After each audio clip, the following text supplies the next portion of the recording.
barudak teu meunang diganggu gugat. Al-waqafu ala ma syarratahul waqif. Lamun wakafna jang kuburan teu meunang pake masjid, mun wakafna jang masjid teu meunang pake kuburan, geus teu meunang dijual belikeun lantaran lain nu makhluk deui ku ariman nu Allah Subhanahu wa taala. Ieu mah pertanyaan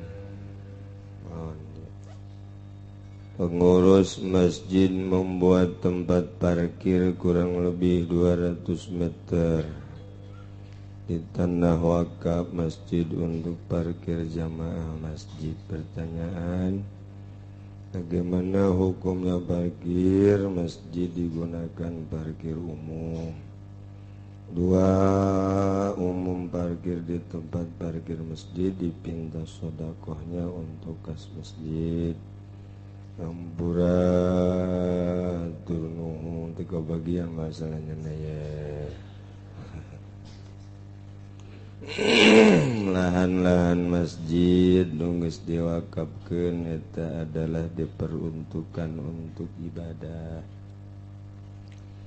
Cuman satungtung encan dipake masjid meunang ku urang dipelakan cau, dipelakan gedang, dipelakan kalapa ngan buahna ieu adalah teu meunang dipimilik ku nu melak lantaran tanahna tanah masjid.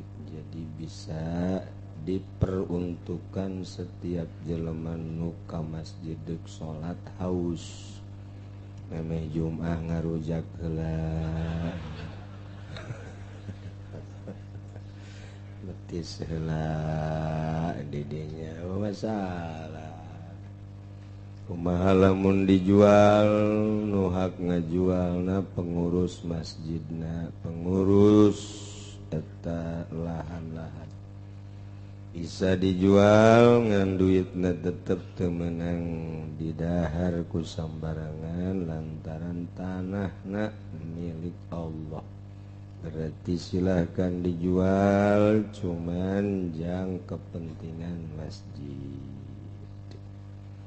Kumaha mun dijieunkeun jongkok pake warung teu teu naon ngan hasilna teu meunang dipimilik ku nu ngawarungna. Tetep jang kepentingan masjid. Hayat anu ngawarung ye tuh kos kitu mah teu daek cenah kula atuh. Teu hayang-hayang teuing. Tenggesan atuh sia ngawarung. Itu keneh lamun teu mah hayana dipake parkiran jeung kepentingan anu sarolat, awas waktu-waktu kepentingan umum teu digunakeun jang salat ieu teh malahan haju dipungut parkiranna per motor 100, awas 1000 kumaha layakna bae silahkeun ngan duitna tetep kudu dibikeun jang kepentingan masjid kabeh jang masjid teh naon. Ilahan-lahan nu kosongna digunakeun tapi jang kepentingan masjid sarua di kuburan ge. Dan wakaf kuburan dipelakan kalapa, dipelakan gedang teu meunang dipimilik ku nu melak lantaran lain nu nyana tanah nu kuburan. Jadi bikeun ka mayit. Kalapana tah mayit, gedangna tah mayit, aja mayitna hudang. Terima kasih. Paeh di dinya asananya. Artinya tetep jang kepentingan lahan kuburan ngalegaan atau jang mager kuburan. Jang kepentingan-kepentingan nu patali jeung kuburan meuli linggis meuli pacul nyieun saung jang wadah-wadahna dipersilahkeun. Kitulah penggunaan urusan tanah-tanah wakaf. Ketika kurang dibutuhkan karena naon gitu ngaranna fungsi aslina, maka kudu salaladar baik tadi nu ngontrak atau anu ngawarung di dinya dan lain sebagainya. Eta kudu di kitu evakuasi jang kepentingan masjid. Gede jasa ganjaranana urang lamun mere tanah jang masjid. Pokoknya wakaf jang masjid, pondok pesantren, majelis ta'lim geus hese nyaritakeunana eta mah gede na sebab lain dibikeun ka sasaha eta mah dibikeun ka Allah Subhanahu wa ta'ala. Jadi diserahkeun ka Allah eueuh nu boga. Mendak teu meunang diganggu gugat. Al-waqafu ala ma syarratahul waqif.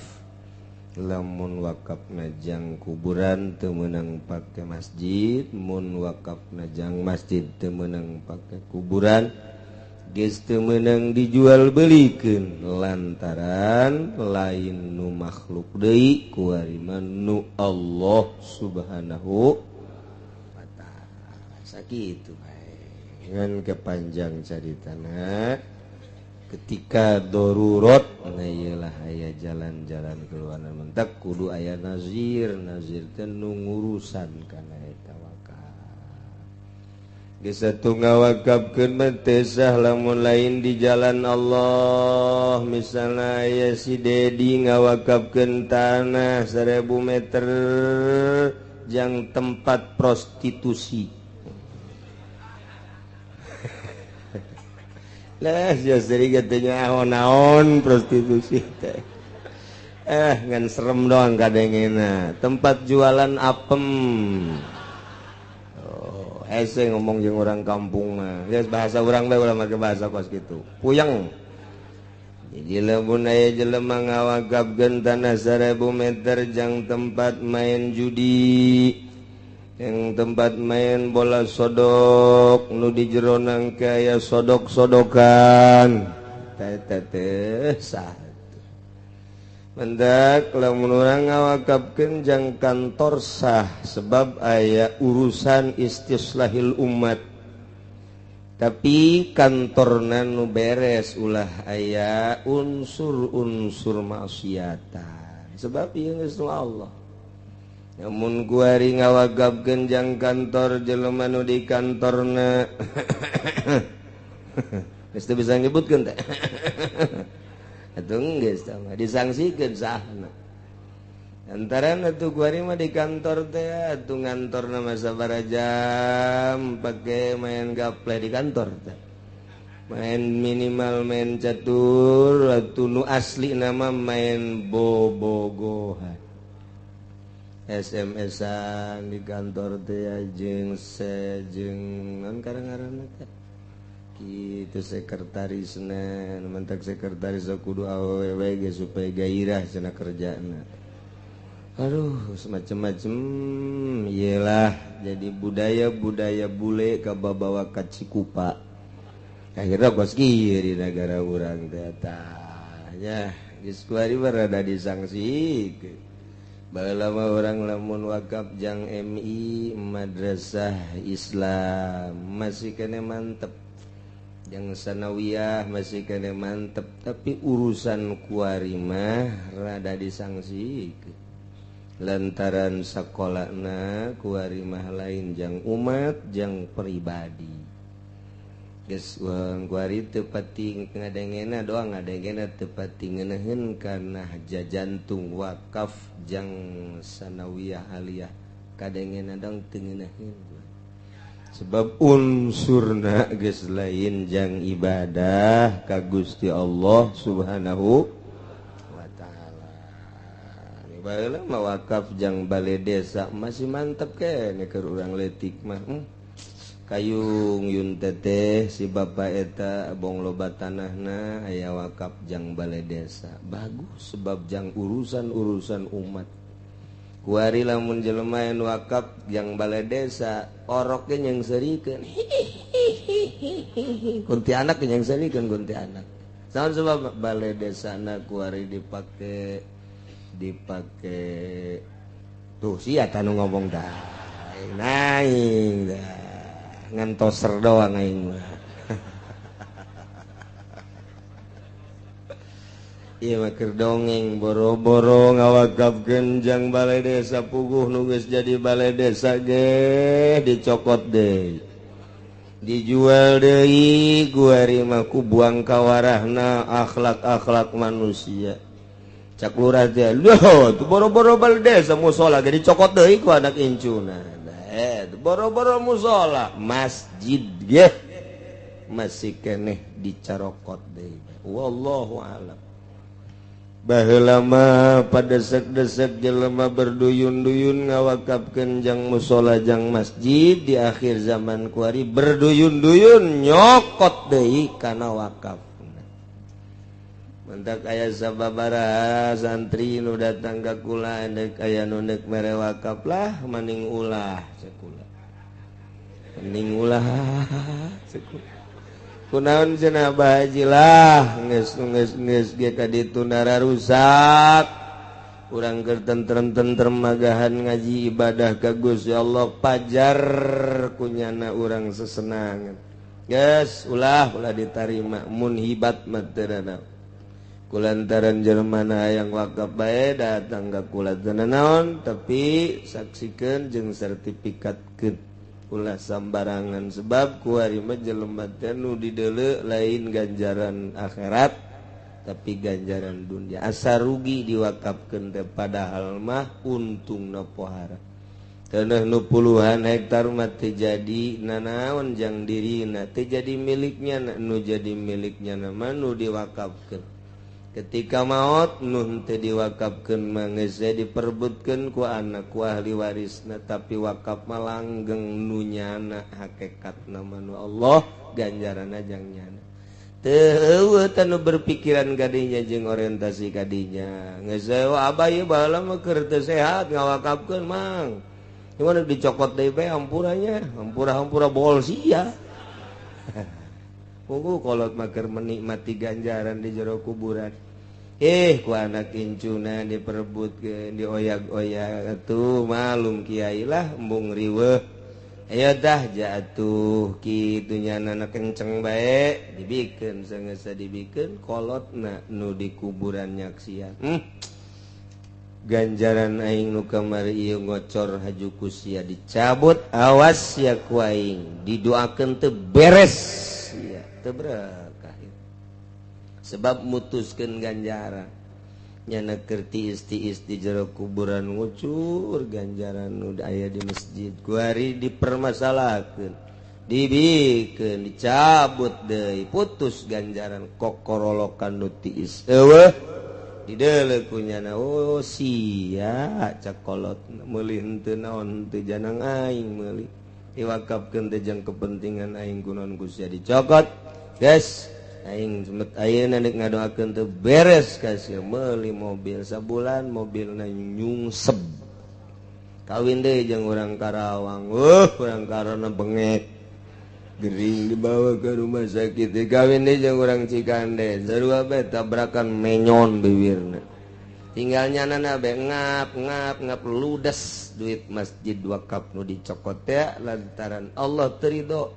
hanya sekejap mata teu karasaeun kuari mata kitu tanya urusan wakaf teh geus ulah jadi masalah geus mendingan urang pirale urusan wakaf batur nu ngawakafkeunna kolot urang nu ngawakafkeunna urang nu ngurusanana sebagai anakna keur zaman Abah mah teu dipager urang pager lah ieu sugan we urang kabawa di akhirat tah mah hebat jasa pikiran kos kitu teh ieu mah lain kitu mana waktu batas wakaf da di dieu teh menta DB cenah bangsa 20 meter mah ka dieu teh cokot bloon desa aju dicolok-colok ku lurah rada gedean we ka dieu emang kono itu jual baeng di sekolah kan per puluh jualan gua hese aing ieu eta lurah di Lampung kos gitu bloon desa ngajuk wari kabeleteran kalurah di dieu atuh kari itu ngojok empang-emping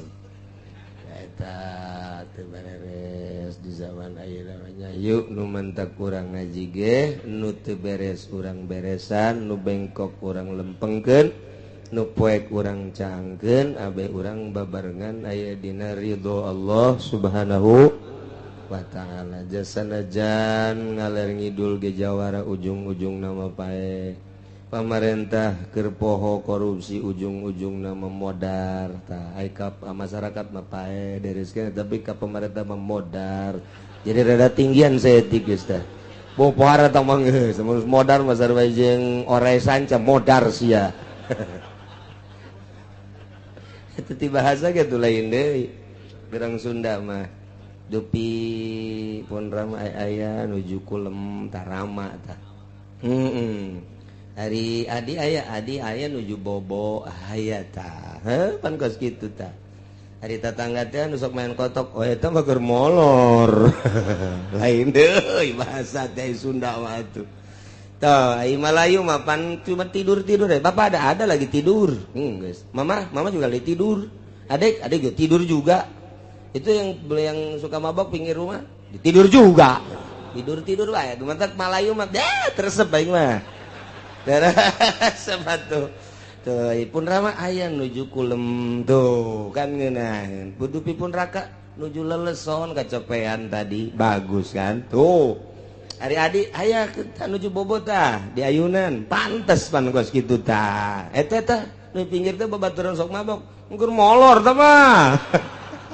ini batu ngeunaheun Sunda mah dupi pun ramah nuju tuang ngeunaheun tah aya nuju tuang dupi ibu aya nuju neda ngeunaheun ka urang naon mun ka saluhureun artina tuh hari eta tah raka aya nuju mam bagus keneh mam tuh hari eta tetangga nuju nu sok ka dieu teh madang rada tinggian setik madang dah gitu hari nu itu tuh di dapur sok mabok teh tama keur babadog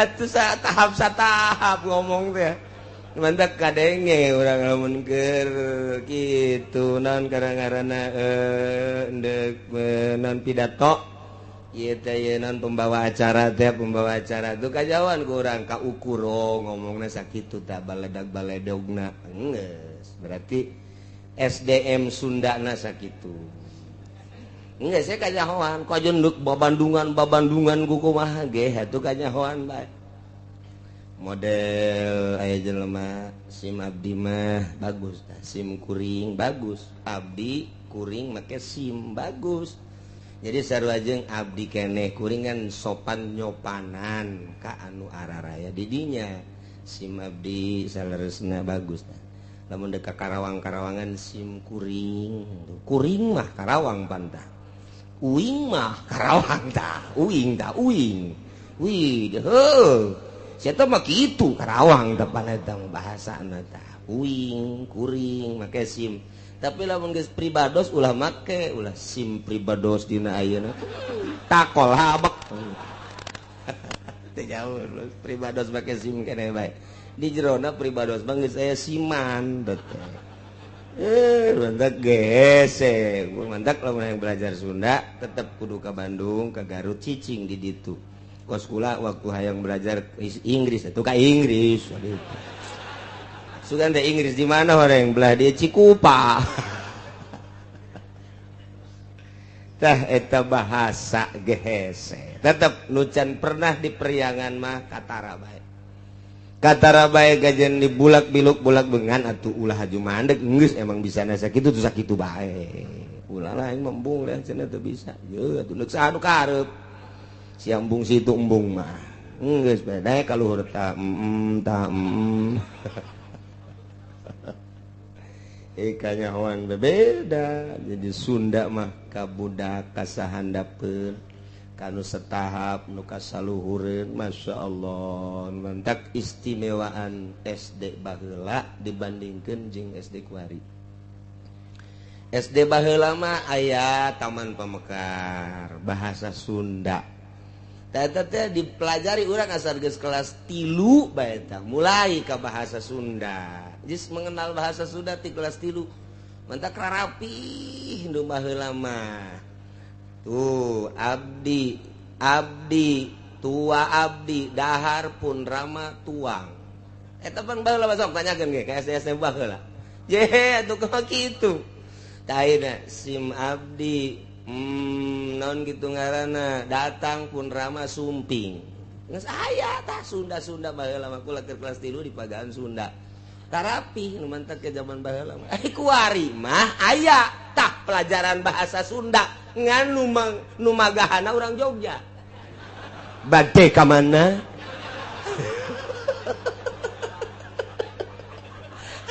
jak urang ieu mah matu komo muridna atuh guru lagi bade kemana ieu teh bonggol habek nerapkeun bahasa Sunda atuh guruna urang Jogja Masya Allah anak kula seuri bae Pak cenah kunaon dia benten di ditu mah di sakola emang kunaon kok kieu bahasana ulah turutan ku sia emang urang mana urang Jogja urang Jogja teh bahasa Sunda wede mengkonon sirama